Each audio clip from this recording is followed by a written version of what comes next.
బంగారం ధరలు ఊహించని షాక్ ఇచ్చాయి. గంటల వ్యవధిలోనే ధరలు మారాయి. ఇరాన్తో యుద్ధానికి విరామిస్తున్నట్లు అమెరికా అధ్యక్షుడు డొనాల్డ్ ట్రంప్ ప్రకటన చేసిన క్రమంలో పసిడి ధరల్లో భారీ మార్పులు చోటు చేసుకున్నాయి. ఇరాన్ కూడా యుద్ధానికి గ్యాప్ ఇస్తున్నట్లు ప్రకటించింది. ఈ క్రమంలో గోల్డ్, సిల్వర్ రేట్లలో భారీగా హెచ్చుతగ్గులు నమోదవుతున్నాయి. బుధవారం గోల్డ్ రేట్లు ఒక్కసారిగా పెరిగాయి. ప్రస్తుతం హైదరాబాద్లో 10 గ్రాముల 24 క్యారెట్ల బంగారం ధర 1,53,820 వద్ద కొనసాగుతోంది. నిన్న ఈ ధర 1,49,840 వద్ద స్థిరపడింది. అంటే నిన్నటితో పోలిస్తే ఇవాళ ఒక్కరోజే 3,980 రూపాయలు పెరిగింది.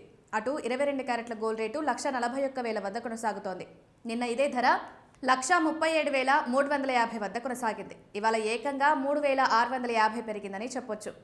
ఇక విజయవాడ, విశాఖపట్నంలో కూడా ధరలు కొనసాగుతున్నాయి. చెన్నైలో ఇవాళ 1,51,190 వద్ద ఉన్నాయి.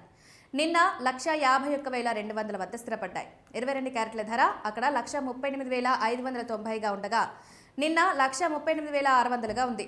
అటు బెంగళూరులో 24 క్యారెట్ల ప్యూర్ గోల్డ్ ధర 1,53,820గా ఉండగా 22 క్యారెట్ల రేట్లు చూస్తే 1,41,000 వద్ద ఉన్నాయి.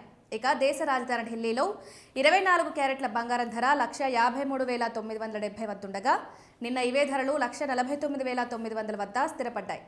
22 క్యారెట్ల రేట్లు నిన్న 1,37,500 ఉండగా బుధవారం 1,41,150 వద్ద కొనసాగుతున్నాయి. సిల్వర్ రేట్లు కూడా భారీగా పెరిగాయి. ఢిల్లీలో కేజీ సిల్వర్ ధర ప్రస్తుతం 2.6 లక్షలుగా ఉంది. ఇది నిన్న 2.5 లక్షలుగా ఉంది. నిన్నటితో పోల్చుకుంటే 10,000 పెరిగింది.